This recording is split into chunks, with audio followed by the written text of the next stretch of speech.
testimony and crime scene evidence dominated day 2 of the capital murder trial of Jose Rodriguez Jr. Rodriguez Jr. is accused of killing 2 brothers, Alexi and Alexander Gomez. KLTV7's Emma Burns has the latest tonight from the Gregg County Courthouse. Day 2 began with jurors watching the chilling surveillance footage showing Jose Rodriguez Jr.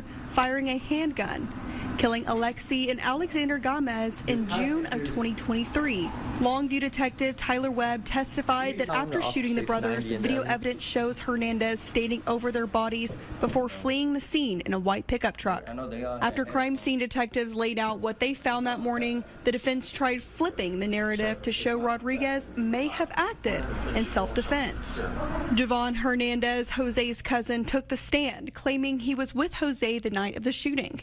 He claimed the brothers pulled out their guns when they got out of the car at the scene, leaving Jovan feeling threatened. I was scared for my life.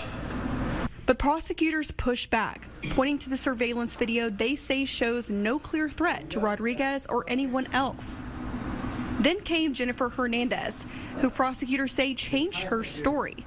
She originally told police that Clara Lozano, the owner of the home, pulled the trigger, but now says Jose did the shooting and that the brothers were the aggressors. Prosecutors reminded jurors that one of the victim's guns was still in his pocket, never fired.